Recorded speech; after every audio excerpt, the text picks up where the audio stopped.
Ha ha ha ha. Right.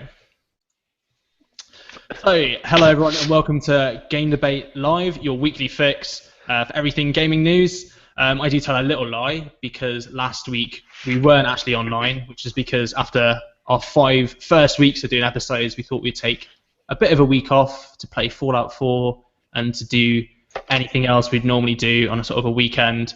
So this week we're going to talk about a couple of things. We're going to talk about Fallout 4. There's also a new unannounced game from EA coming out. We're also going to give you a quick review of the new Steam controller, and lots more to come, which is unplanned, I'm sure. So before we begin this week, I just thought it would be worth giving you a bit of an update. So in our week off last week, what we did was we had a bit of a look around how we can optimize the show, how we can make it a bit better, and we've made a few decisions just to sort of make it easier for you guys to watch, and just to make it so the content's a lot more snappy and that it just makes more sense. Because I think before this we were doing 2-hour live streams every week, which is a hell of a long time to like force people to watch us for, and it mainly means we talk about topics far too long as well. So the idea is to just hopefully make it more snappy, sort of quicker content, and what we're going to be telling you and doing will be a lot more prepared as well. So the first major change is the show is now only going to be an hour long, so it's going to be 1 hour between 4 and 5 UK time. I didn't check the other time zones properly, which is my bad. But if you're watching it live now, this time, otherwise, if you want to check what 4 o'clock GM, Greenwich Mean Time is, then that'll be right there. And the other big change is that we're going to be on a Sunday as well. So change of time, a bit shorter, but more snappy. So hopefully, I think everything should be for the better. Always looking for everyone's feedback. So if you have any thoughts or anything how the show should be run, do let me know. And I guess as well, because we've done our first 5 weeks, it'd be good to give you some numbers over sort of how many people are watching us. So in the first 5 weeks, we've done 10 hours unedited live stream footage, which is quite a lot. We've had 5 different guests on. People with me, can you guess who's been on the most? Rob. Rob has been on every week, is it? Have you been on? Yeah, every week. So Rob is on par with me for doing every 5 weeks. We've also made 23,000 minutes worth of... Sorry, you've watched 23,000 minutes of us talking about games, which is 16 days. So that's about just under half the time you've actually been doing this for, which is pretty mad. And the other thing is, we've had 231 likes since we started, and we've only had 15 dislikes, which is quite a good portion, I think. We did have 1 dislike, like right before the show even started, which was just kind of depressing to start with, but it's not too bad. So, are you enjoying? What do you guys think of the changes? Good, yeah. Yeah, I like it. Does Sunday fit your schedule, Tom? Should do, yeah. Good. That's all right as well. Sunday's more pleasant. I guess people have less to do on a Sunday, so they can just sort of watch us a bit quicker and not have to worry about doing stuff like going out or having a life. I know I don't go out on a Saturday either, but I think more people do than I do. I don't go out at the weekends either, so there we go. That's what I think. That's what this club should be for. So alongside that, so last week as well, unfortunately, I was out of the country for most of it, so we didn't get many videos out on the YouTube channel. So if you have missed a couple, do not fear. I'll be putting all of them up next week.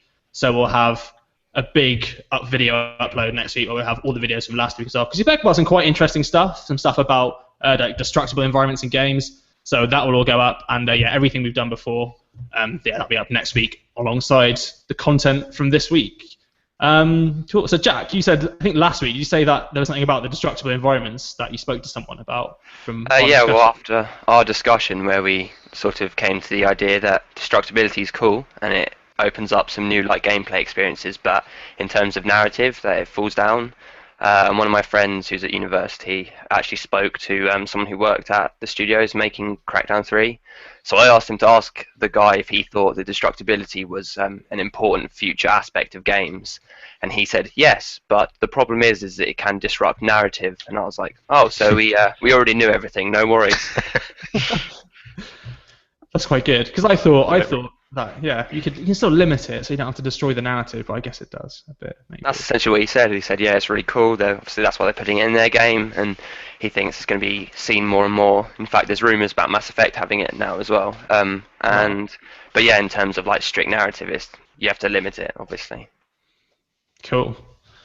Sweet. And as well joining us this week, as well as Jack, who is our regular consumer guy, we have Tom, who doesn't have a banner this week because Google Hangouts and your ability. It's decided it doesn't like me this week. Did you get up to much last week, Tom, with your week off live streaming? Not particularly. No, I played some Dungeons and Dragons. Nice. Played Borderlands. Played with my Steam controller. Good. Did other random stuff. Worked. Wow, exciting week, Tom. Thanks for sharing. I'm living the high life. Great. And as well as every week, we also have Rob with us. Rob, how's your week off? Did you do anything interesting? Yeah, I got to catch up with friends last Saturday. It's good. Friends. Also, Nice. friends, yeah. Also played with the Steam controller, and they were the highlights. Oh, I left a place of employment, so had a nice leaving do on Friday, and I'm starting somewhere new on Monday. That's pretty cool. And sorry for not going to that, Rob, as well, on here, but I thought I'd see you enough that Yeah. me. Keep in contact with everyone, that's fine. See where the care is. Cool. Right, so moving on this week. So our first story this week, as you probably realised, Fallout 4 was actually released. Was it last week Fallout 4 came out? On Thursday? Am I right? It came out Tuesday, I believe. Tuesday. Yeah. Okay, so yeah, Fallout 4 came out Tuesday last week. And we thought we'd give a bit of an overview of sort of how the game is. And one of the main things I think initially is war. One of the opening lines is that war never changes. And after playing Fallout for a bit, I think we can sort of safely say that Bethesda games don't generally change that much. Just a point there. That line, like almost every reviewer has used to say, like Bethesda games never change as well, and it's just like getting a bit old and annoying. But I thought I'd use it as well, just because like everyone else is, and it is a bit the same. But yeah, while we were away last week, it fortunately coincided with the release of Fallout 4. So and Fallout 4 is developed by Bethesda Game Studios, and it's published by Bethesda Softworks. As you probably already know, it's the 5th major installment in the series, and sort of follows a very similar game style to Fallout 3. New Vegas wasn't developed by Bethesda; it was developed by Obsidian Entertainment, and that came out in between those last two games. A few stats about it. So in its first 24 hours, Fallout 4 sold 1.2 million copies on Steam and had almost 470,000 concurrent players online on the day of launch, which actually broke the record held for the most concurrent players of a non-Valve game. Does anyone want to have a guess who the record was before? Call of Duty. Yeah, Grand Theft Auto's PC release would be my guess, but Grand Theft Auto, yeah, it was Grand Theft Auto 5, which had 360,000 players on before it. Do you know what the top game is with the most concurrent players? So it's going to be a Valve game. Counter-Strike probably, or Left 4 Dead. Dota 2. Dota 2. TF2. Yeah, Dota 2 on launch had over 1 million concurrent players at once. Wow. And yeah, that is the most played game on Steam at the moment, which is crazy. Or the most concurrently played game on Steam, which is pretty mad. So to date, I've only sunk in about 8 hours into Fallout 4, which I spent mostly through yesterday. I know, Jack, you spent a lot more time in it than me. Like, what level are you now? How long have you played it for? I've played it for 65 hours. I'm level 43. I actually had to take a break for 2 days because I had stuff to do and I had stopped doing everything before Fallout. Yeah, it's an amazing game. I agree that obviously not much has changed from the previous games, but I'm just loving it. Yeah, that's good. And I think a lot of my first impressions of the game is it was actually, I think I've been quite surprised how drawn in I've actually been. Like mainly because like when I played the first, I enjoyed Fallout 3 a bit, but with Fallout 4 now, it just seems they've got some of it shit right. A lot of the reviews I'm seeing from people are saying that they're criticizing certain elements of the game, but generally they're saying we couldn't put it down, we couldn't play, we couldn't stop playing. And a lot of the reviews don't really give a very good reason why they couldn't stop playing. But for me, I think the reason is It's the atmosphere and the characters. The art style, it isn't top notch, but it isn't distracting. It fits the style of the game really well. And for me, I think the whole sort of presence and the feeling of when you're playing the game. There's lots of every side mission you do has big structure. It's almost like trees where you're like branching off into lots of different missions. Everything feels very contextual and like you're really affecting the environment which you're playing in. And for me, I don't think many games do that. I think it does it a lot better than Skyrim did. And for me, that's sort of like what really struck out for me, as well as just my initial impressions of it for the first 8 hours. The ambient soundtrack by Inamjur, I think he's called. He did the music for one of the other Fallout games and for Dragon Age 2. And just playing through it, all of it is just so epic. Jack, Jack, what are your thoughts initially from playing it? Well, a lot of what you just said I'd agree with. I think the soundtrack is a huge part of how good the game is. Particularly my favourite is when you get to Diamond City. It's this one soundtrack that plays. It's so haunting and beautiful. And I think the art style is actually like one of the strongest parts of the game. Like, I agree that like the textures and the animations aren't as good as they could be, but I think the sort of personality that the aesthetic of the game has is really vibrant and unique, and I just love, like, so you feel like you are actually roaming a wasteland in this new game.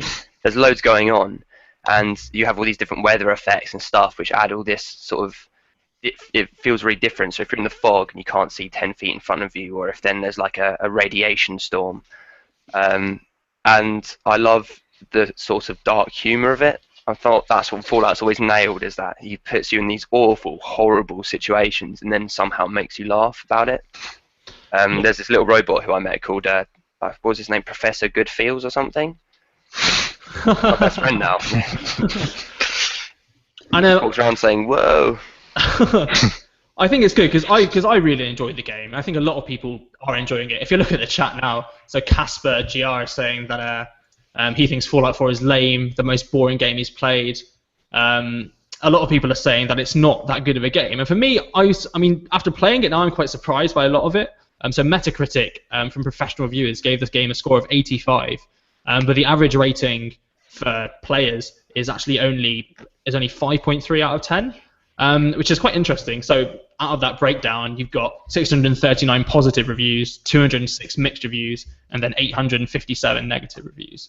So, I mean, with the numbers, there's obviously a lot of people playing Fallout 4, but what I thought would be quite interesting to talk about was sort of the shortcomings of the game as well. So, obviously everyone's enjoying it quite well, but people are still getting quite sort of nitpicky even with a lot of the smaller details of it, because it is such a huge and expansive game. I imagine there's always going to be some problems with it. As far as bugs go, I mean, I haven't really encountered many. I've seen so many. Yeah? Yeah, I mean, honestly though, like, when I say so many for your average game, but every Bethesda game I have played has been absolutely mental with bugs because of how many systems are interacting constantly. And I haven't encountered anything game-breaking as such, so it depends how you're looking at it. For your average AAA game, it's really buggy. For a Bethesda game, it's actually quite good. And what have been your main shortcomings of Fallout 4? I mean, I imagine you, out of 10, or I think it's quite bad to give games ratings out of 10 because it's sort of, you can't really say exactly how good something is. But I guess you're fairly positive about the game. You enjoy playing it. Yeah, I mean, I need to give it a lot more time because Fallout New Vegas I've put hundreds of hours into, so a lot of a Fallout game to me comes down to how long it lasts and how long you can stay in that world. But so far, yeah, I'll put it at the top of the scale. It's really good. I think all the negative aspects of the game have at no point impacted my ability to play and enjoy it. And I've just, like the gunplay, like what matters to me is like the feel of the game. So the gunplay feels nice, the guns feel nice, they sound good. The AI and the enemies is a lot better than it's been in Bethesda games. Still not great, but yeah. So if you were going to pick like 3 things that sort of they maybe could have spent a bit more time on, so we've got the first patch coming out for Fallout 4, which is coming out next week. If there were sort of 3 to 4 things that you'd like them to fix, what would those be for you? Animations probably at the top. I mean, I know it doesn't matter to the core gameplay experience, but I just think for a AAA title, it'd be nice to see, because I don't really go in third person because when as soon as I do that, the game seems to drop in quality and the way it looks and feels. Whereas in the first person, it's a lot more realistic, I guess. And the way your companions will path and clip into things and stuff. It looks a bit wonky, and the way that people walk around holding guns is very stiff. They sort of walk around like this, and it's just like, yeah. And then second would probably be, I'd say the UI. I know it's again small, but it looks quite shitty almost. Like it looks quite cheap. I think they could have just made it look a bit more professional. I don't think that would have been difficult. And then number 3, I'd say they should have created more enemy types than because I feel like this is more of a Bethesda game, like compared to New Vegas. Like the enemies all felt very unique to the areas. Here they kind of use archetypes, so that kind of takes away when you sort of go to an area and you're like, oh, it's this type of enemy here. Whereas in New Vegas, I felt that the enemies that you encountered were, yeah, they're all humans or whatever, but they're the humans from here instead of just Raider number 75 or, yeah. Yeah, I think I agree with you on some of them. The animations and parts. I mean, definitely when you're getting into elevators or lifts, sorry, and people just teleport next to you. They just appear next to you. That is kind of weird, but it's nothing. There's nothing really immersion breaking. I think. No, definitely not. Again, the interface. So yeah, and I'm selecting my weapons around, just trying to get everything working. That does get a bit cumbersome, I think, or I feel sometimes. And with it, when I'm trying to work out what guns have ammo in, what have not, like that ammo counter doesn't stay in the same position when I'm scrolling up and down because like the guns get different stats added, which makes it really difficult for me to just like quickly flick over. I'm also I use the Pip-Boy app. I don't know if you use it on my phone. So I have the app right in front of me as I'm playing through the game. And one of the things for me is I feel the game really lacks a mini map because with my app open and just like next to you, I'm literally looking where I'm going all the time. And now I've got so used to it, I can't really play without a mini-map now. And I don't know if that's a criticism. I think it'd be nice to have it on the screen, though. I think it does add a lot to it, because I literally do have no idea where I'm going. Well, it is on your wrist as well, so you do feel that if you had the map up there, you could just sort of glance down without constantly stopping. And I think that actually brings up a point that I'd probably put in my top 3 if I could choose again, would be the new user experience is dog shit. Like, it doesn't tell you how to use the game. It doesn't explain that, so obviously if you know Fallout, it's not a problem, but I was just pressing random keys when I started being like, what does this do? What does this do? And then the base building as well, it's like, oh, build an antenna, and you're like, cool. It's like, attach it to the generator, you're like, cool. It doesn't tell you how. And if you look through the UI, you find it eventually. I just think that little dialogue should pop up saying, press this key or look at this area of the HUD to see that you can use that functionality, because it took me far longer to work a lot of things out than I think it should have happened. So I guess in summary then, really, I mean, Fallout is a fantastic game. I mean, as a collective group, everything is great. The story works really well, the graphics and the atmosphere work. But the problem people seem to be having with it is sort of nitpicking specific details about the game which don't work well, which might be patched coming next week with the new patch coming out. But all we've got to do is wait and see really when that comes through. And generally I'm having a good time with it. I think most people are as well. So yeah, we'll see how that goes next week. And Tom and Rob, you've not played it, have you yet? Nope, not yet. Nope. No. Are you planning on playing it at all? I definitely will. I probably will eventually when it goes in some form of sale. Like I said previously, I'm not a big fan of the Fallout games to begin with. I understand that they're very good games. They're just not my sort of thing. But the base building looks fun, but I'm not paying like 40 to 50 quid to have a base building simulator. No. Yeah, that makes sense, I guess. Cool. Right. So yeah, Fallout 4, that was fairly interesting from last week. And then I guess so moving on, the next big story of this week. So I think in the news recently there's been a lot, or not in the news, maybe in games generally, there's been a lot of open world games coming out. So we've seen games like Grand Theft Auto, Fallout, Just Cause, Shadow of Mordor, like Saints Row, Assassin's Creed, new Elder Scrolls games, Infamous, Mad Max, Minecraft, Metal Gear Solid, The Witcher. We've got No Man's Sky coming out. We've had Elite Dangerous, Far Cry this year. So with a lot of all these games coming out, the one thing that doesn't prop up really is EA haven't done any of these kind of games. They're one of the largest game developers, and a lot of these games now are breaking records and are doing very well. So you can see why it would be very appealing for these kind of studios to go into this. So EA Studios vice president, who's Patrick Soderlund, he said in October that they want to start making gigantic action games alongside sort of like Assassin's Creed, Batman's, and Grand Theft Auto. And another comment from their chief financial officer, who said, and we've never really operated in the largest genre of gaming, and that's action genre. That's the Assassin's Creed style game, a more open world, more single player versus multiplayer. It's not been an area that we've operated in, and we've recently hired Jade Raymond, who is behind the Assassin's Creed franchise for Ubisoft, and she's going to be working with them for a studio they've built, creating a new one of these games in Montreal.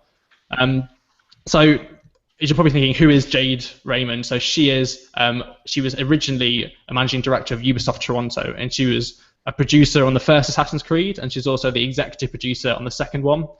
She's also the executive producer on Watch Dogs, so she has had sort of a huge impact in sort of generating a lot of the big open world games now. She's also working with Amy Hennig, who's from the Uncharted series and used to work for Naughty Dog as well. So they're going to come together and make sort of these type of games as well. Alongside that, Jade is currently working for EA in their Visceral Games department, making a Star Wars single-player game that we don't really know anything about yet. All we know is that it's going to run in Frostbite 3, and that there's going to be an independent story from it, which won't be related to any of the films, which could sort of suggest maybe it's the missing campaign from Battlefield or Battlefront even. But yeah, I'm not too sure about that. So with EA sort of jumping into that, so I guess first of all, sort of Rob, what are your thoughts on EA getting involved in all this? Yeah, cool. Yeah. there's already enough Assassin's Creed, so I guess that they probably know well enough not to just take her and do the same thing again. They've successfully ruined Mass Effect, so I don't really follow what they make anymore after the Mass Effect 3 thing. I guess they're free to do what they want.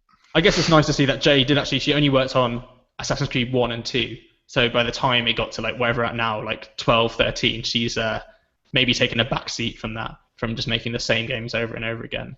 And yeah. I guess Jack, so what are your main thoughts on EA have jumped in this model now? Do you think this is something that people should be getting quite excited about, or should we be cynical as most people are? Well, I think it's good in the sense that Assassin's Creed and these sort of games, they don't have a big EA rival to compete with. So I think in that sense it'll be good. I also think EA have produced some really good games in the past, and Jade Raymond herself, like you said, being the producer on those games, that's good credentials.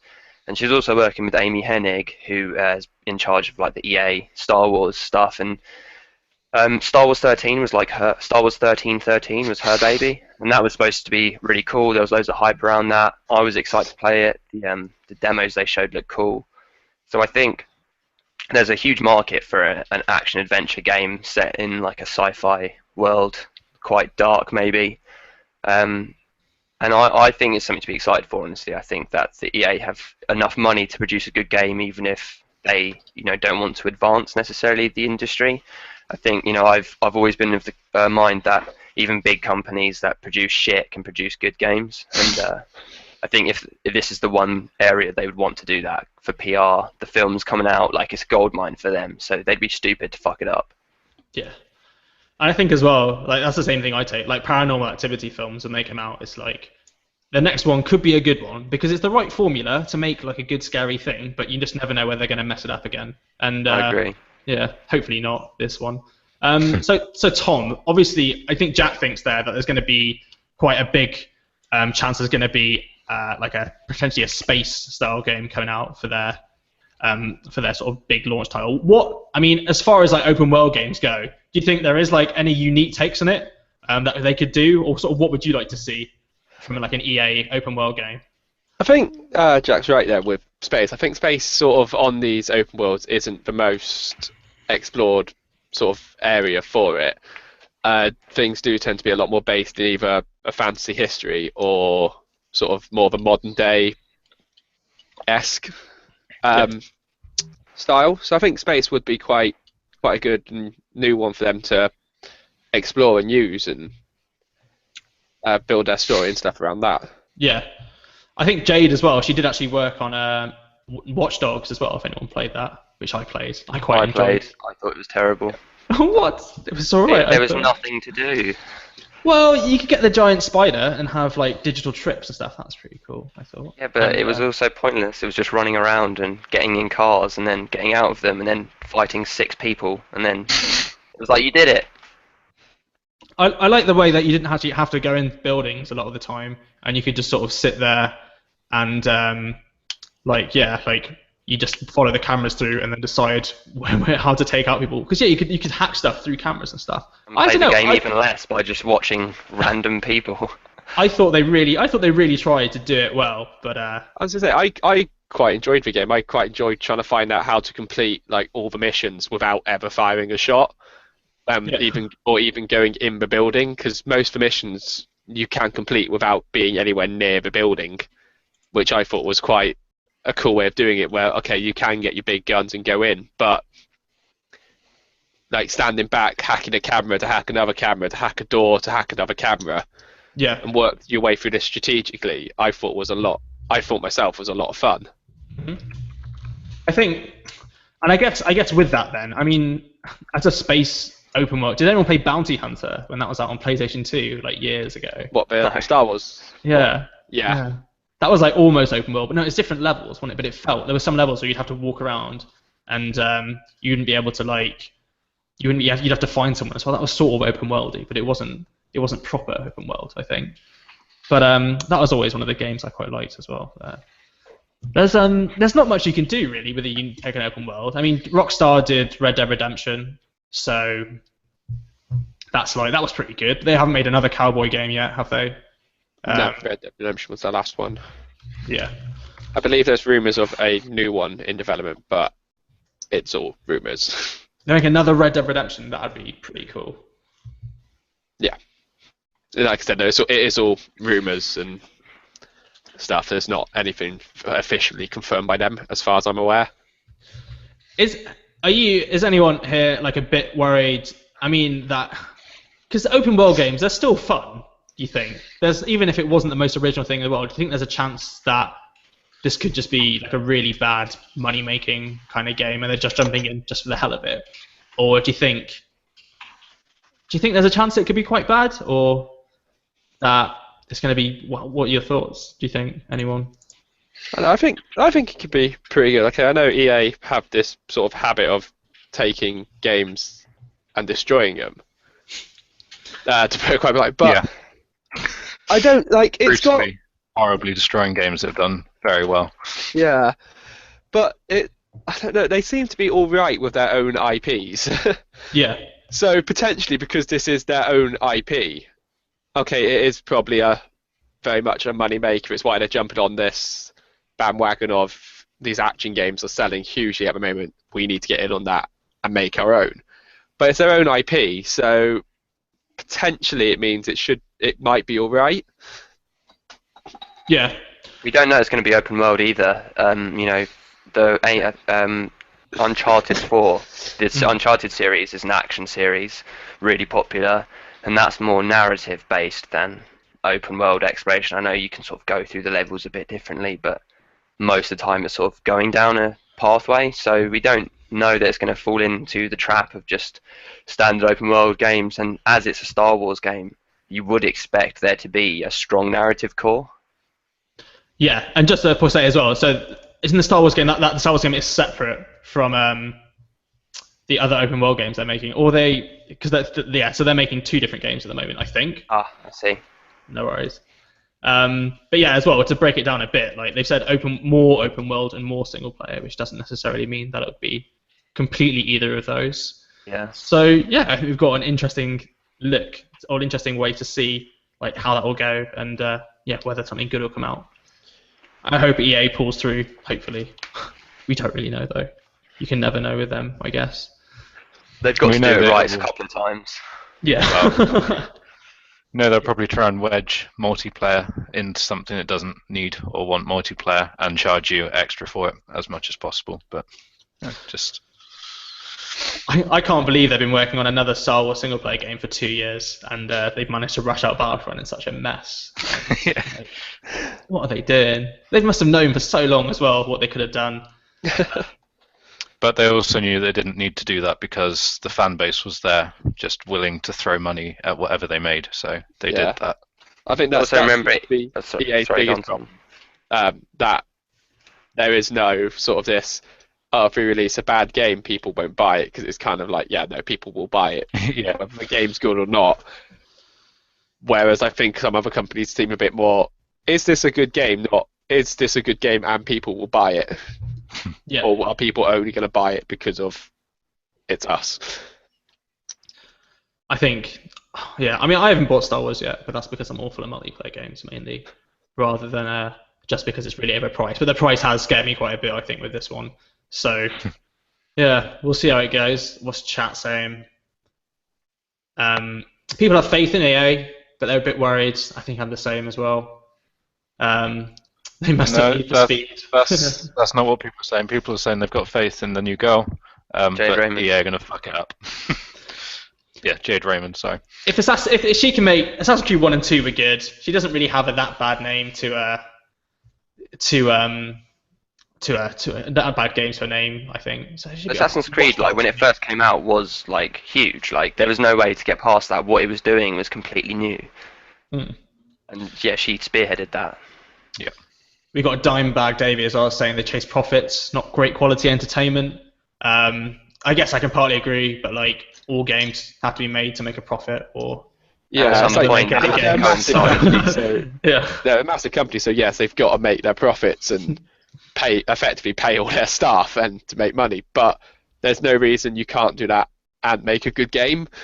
Yeah. Like plenty of other companies turn over loads and like millions of pounds every year and still produce really good games. So there's no reason you can't.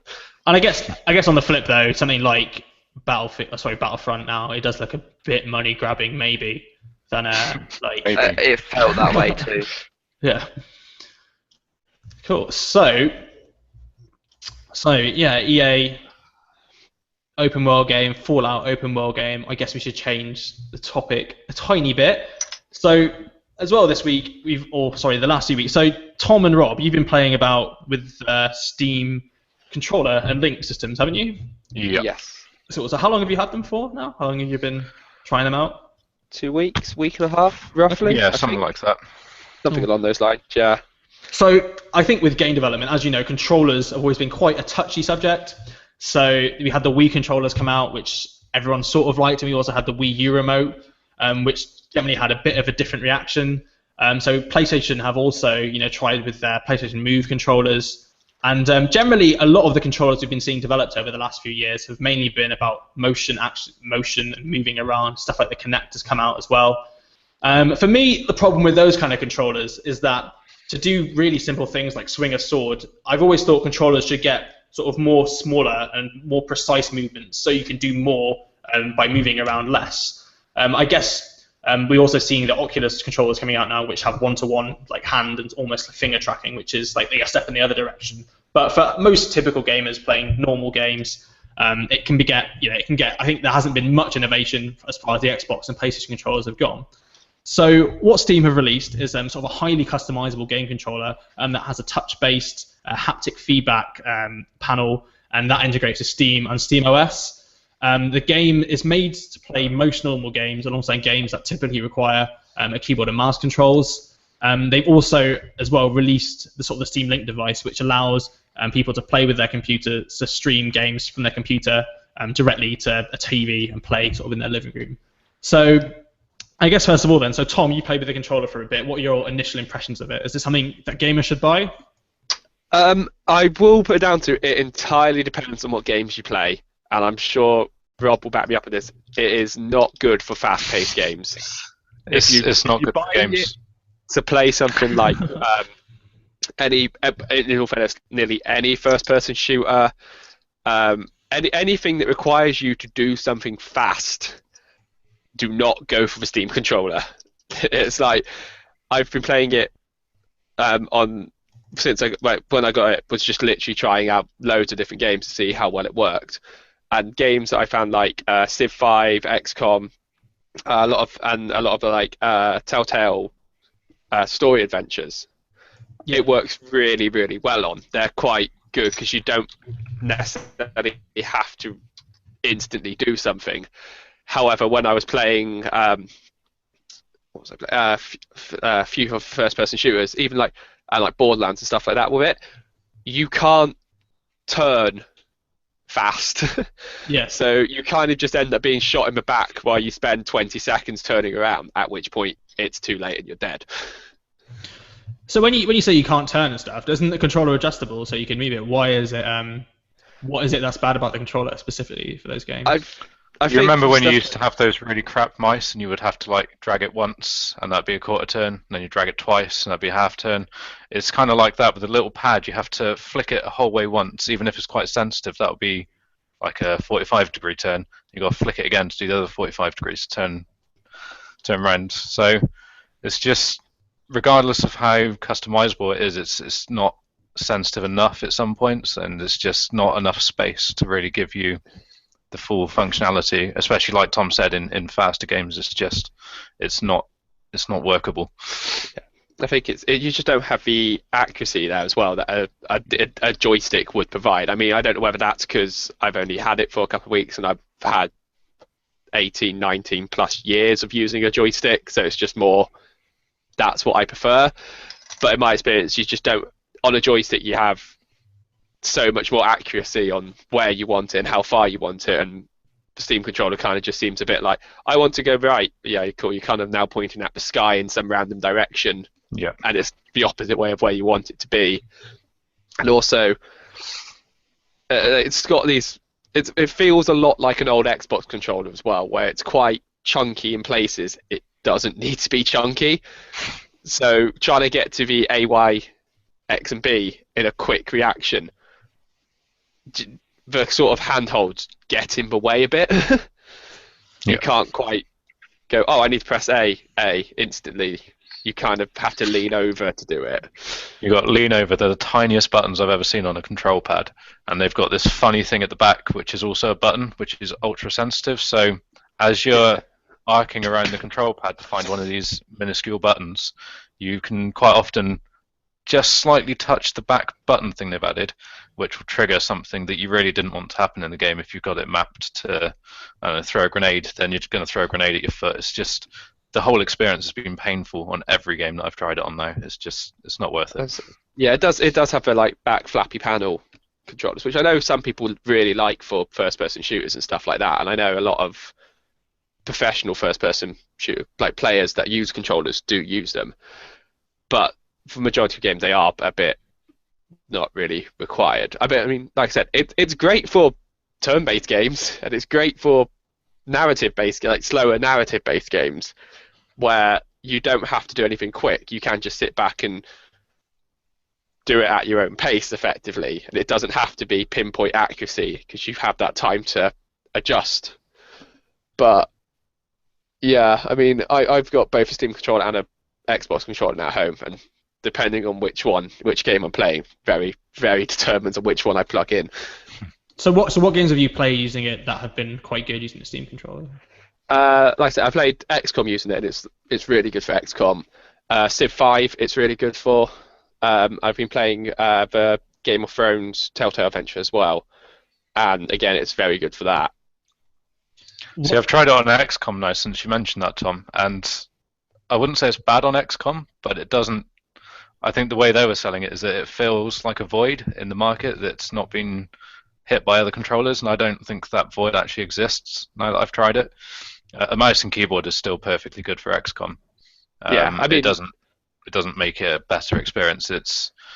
I think having a controller which is good in very specific situations is probably a giant flaw in itself. And the only other good game I've played it on is Bastion, and that's because you don't need the trackpad. So any game which is only good because half the controller doesn't need to be used is, again, a bit of a flaw. Yeah. People are mentioning the price as well. How much does it cost for a Steam controller? It's only 40 quid, so it is fairly cheap in comparison to some of the others. It's about what you'd expect to pay for a controller, or slightly cheaper than what you'd expect to pay. I mean, for mine as well, I've also got the Steam Link when it came out. Yeah. Which obviously lets me, so I can plug it into my TV and stream my computer to my TV effectively. So I can play all my games on slightly bigger set monitor and stuff. Which it does come in a bit of handy there, because it doesn't just stream Steam Big Picture, which is what I thought it did. It actually streams the entire screen, so I can use it for stuff like surfing the internet and stuff like that. Which, I mean, it does come in handy there, because it is, instead of having to then plug the Steam Link into a TV and then plug a keyboard and mouse into the Steam Link, I can just wirelessly connect the Steam controller and use that as a mouse to browse or to select stuff and whatnot. So it kind of has its advantages there. But yeah, going back to what Rob said, it's not really a void in the market necessarily. If I'm playing XCOM at my computer, I use my keyboard and mouse. I won't go, oh, let's pick up a Steam controller because it's better. I'd still say it's better with a keyboard and mouse to actually play the game. Yeah. But from a point of, I can go sit in my living room and play XCOM, it's then easier to use the Steam controller than try and hook up a keyboard and mouse to my TV and play on the floor effectively at that point. So I guess with it, and one of the main things they said about this was that it would be able to replace the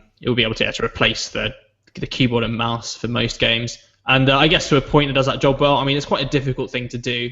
I guess as well, Jack, do you tend to play with like a keyboard and mouse? Do you play any games with a controller at all? Yeah, I play a lot of games with the controller. I would agree with the others that Steam controller or no, it really depends on what game you're playing. Yeah. But I mean, people in the chat were saying earlier that someone was saying that they thought that the Xbox controllers were the best, and I agree with that. When I heard about the Steam controller, I didn't really I haven't tried one, so I don't know, but I just didn't understand what I would ever need it for. If I'm doing an FPS, I'm happy with keyboard and mouse. MOBAs, keyboard and mouse. Like action, third-person games, controller, and those systems work for me. And I never really understood what the Steam controller would offer me that I can't just get with an interface I'm already comfortable in using. Yeah. I mean, go on, Tom. Anything? I just agree. I mean, I've brought it and I've used it for some games, but honestly, unless you do have this, unless you're going to buy the Steam Link as well, it's kind of pointless. Sure. It really is. So unless you're going to fork out the extra £40 for that and the Steam controller together, there isn't really a point in buying a Steam controller. You're better off buying a 360 controller or an Xbox One controller or a third-party controller for the same price or less, because it's going to be a lot comfier and a lot easier to use, and then just use a keyboard and mouse for any keyboard and mouse based games. Yeah. So it looks like I'm going to be sticking with my Xbox controller, I think, then, for the main part. Yeah, I mean, it's just, it doesn't fill that void of playing on a computer with a controller, and then the games that, if you're buying it as a controller, it's not as functional and as easy to use as a traditional controller. Yep.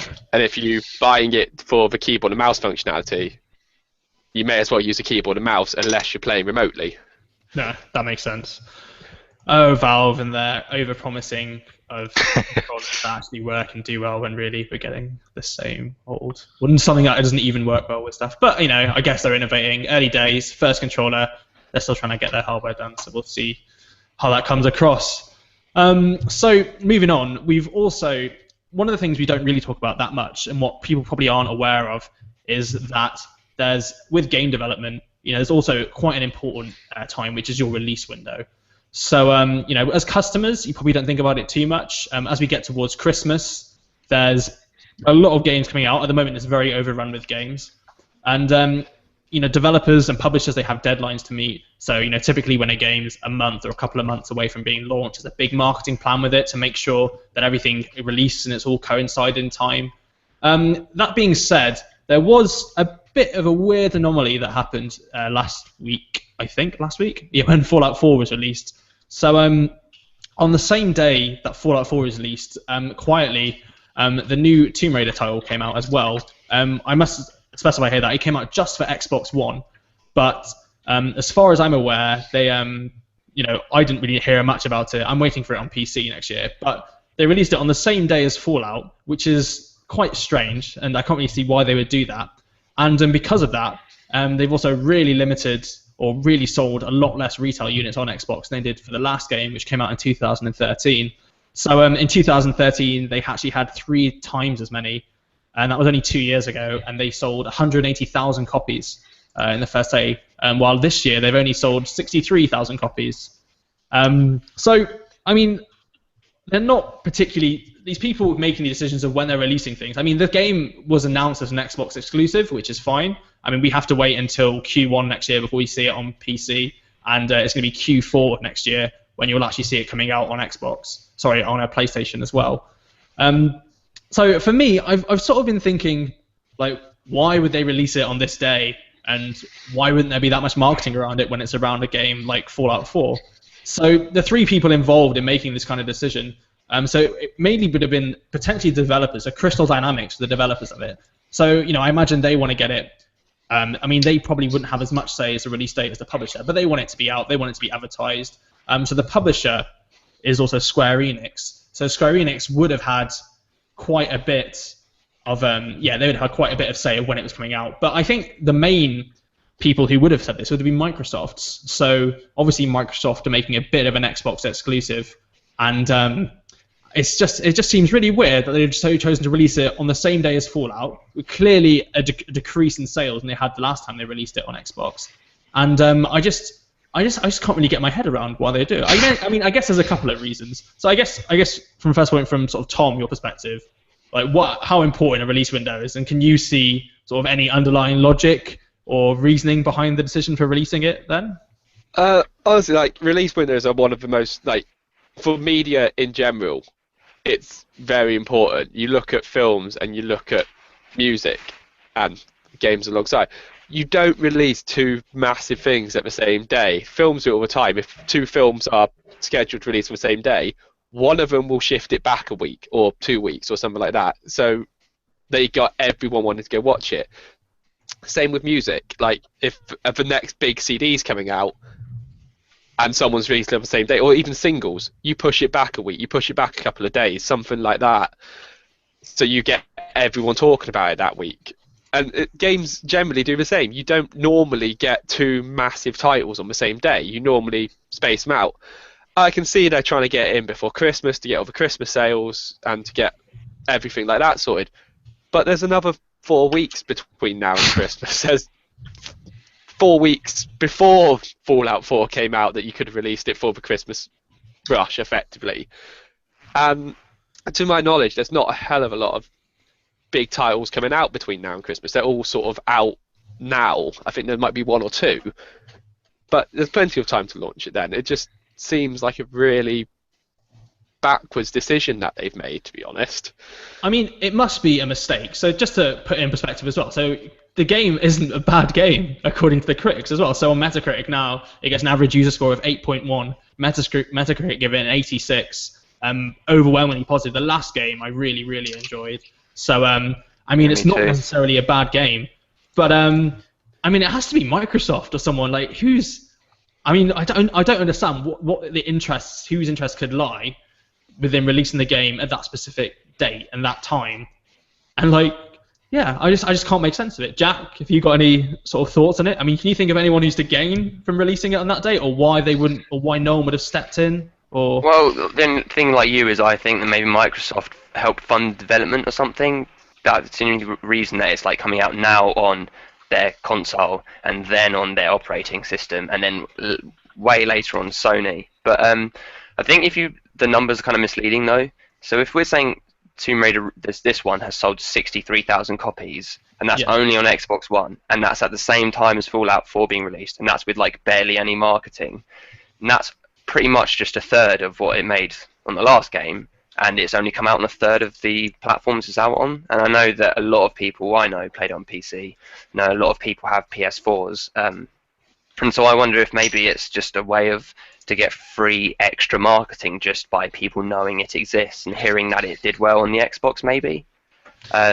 it seems strange to me, but it doesn't. I don't think it will hurt the overall sales in the end. I don't think overall I think for Xbox owners it is just weird. Someone's going to get sacked for this, I would think. Like, or already have.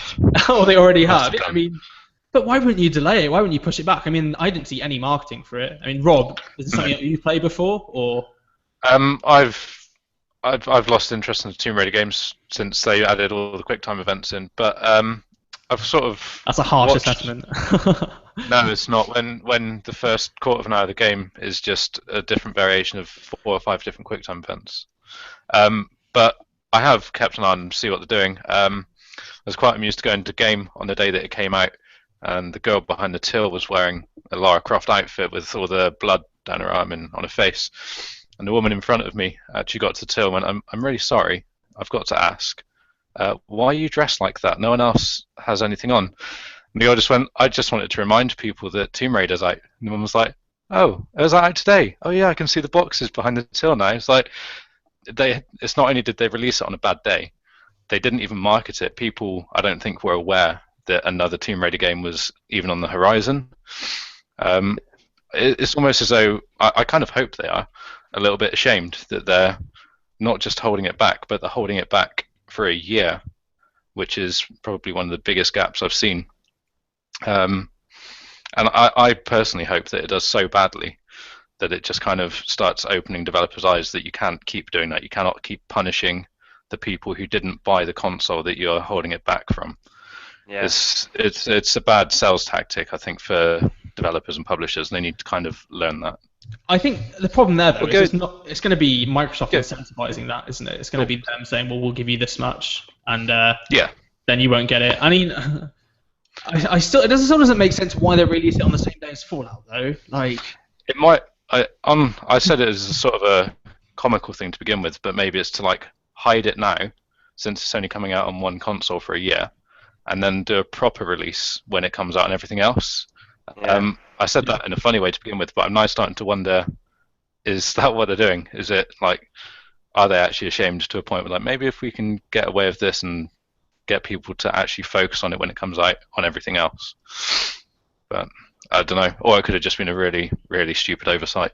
I don't think people aren't stupid. They're not going to be. There's going to be a committee of people sat in a room talking about exactly this for completely opposite reasons, probably, of why we're talking about it. And there's definitely some hidden incentives in there. But yeah, I mean, you think Square Enix and Microsoft would have to agree on this. So yeah, whether it is just a quiet launch for the rest of the other games coming out later next year, I guess that does make sense a bit. But yeah, weird. But I guess positive side, the game's looking good.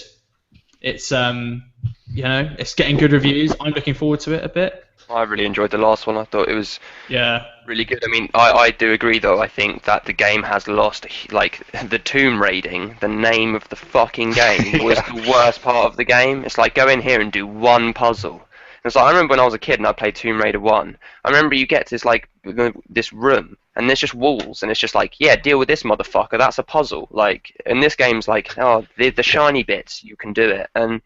But apart from that, I thought the story was cool. I loved the atmosphere of the game and like how exciting it was. And I thought it was cool to make a bit more of a human Lara Croft. I thought her character was really interesting in the first game, and I'm excited to see where they go with it in the next one, like with the franchise and the narrative and stuff. I feel bad for Lara Croft now because she went through hell in that last game. Like, doesn't everyone she tried to help ended up dying, and it was just like a mess. And she swam through. It's a brilliant game though. I love that game. But my Lara Croft kicked ass. Like, and got off this island scot-free, everyone alive. Well, I don't know. It could just be more of a reflection of my ability to play games, but who knows? I would never suggest such a thing. But it's definitely been an interesting week for games, I think. Like, there's been a bit coming out. Christmas is coming soon now, so soon. We're gonna have. I think I've already bought everything for Christmas. I bought Syndicate. I bought Rainbow Six Siege is coming out as well. I guess Tomb Raider isn't that long. It's like January, February, March it'll be coming out, so that'd be pretty good to look at. But yeah, I guess I have to wait and see. Are you back now, Tom? I am. My sister decided that the internet power cable was not needed to be stayed in, and was a perfectly reasonable thing to unplug. I was like, oh, I've lost all internet. Great. Joy. Nice. Yep. So I guess as well. I mean, we're sort of coming up to sort of an hour now. So I think. I mean, is there any questions from the chat as well, just quickly before we go, that anyone would like us to go over? We've got a lot of viewers today. Did you guys watch Jessica Jones? Any of that on Netflix? All right. Cool. I'm the only comic nerd. Cool. I've watched a bit. Oh, as well. So on Game Debate this week, we also have the Game Debate. There's the live awards now, so you can go on there, and it's last week next week. So if you want to go on, you want to give a vote for your favourite games next year, and we'll be going over it at some point before the end of the year. And yeah, next week's your last week to vote. I think the voting closes on Wednesday next week, and then the results will be released on Thursday. So, I mean, Jack, it could be quite good. I mean, I think Jack, you should go on and vote, and Tom and Rob as well. I will. I have strong opinion. We'll all decide. People are looking forward to Patriots in the chat, it seems. Mm-hmm. Rainbow Six. I've been waiting a long time for that game. What is Patriots? I don't. Isn't that the one that got cancelled ages ago? Oh, right.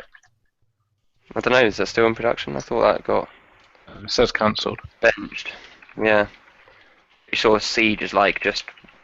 That's all they're giving us. Yeah. God. Lucky yes. That is annoying.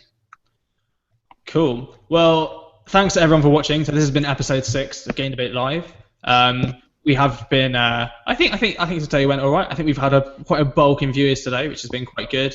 As you know, lots of games coming out, and we will be here next week as well at the same time from 4 till 5 on Sunday. Or if you're not in the UK, then we'll be at the same time we're at now. And if you're not watching this live, then will be uploaded probably on the Monday after. So you can watch this then. Yeah. Cool. So thanks everyone for watching, and we'll see you all again next week. Bye. Thanks, guys. Bye.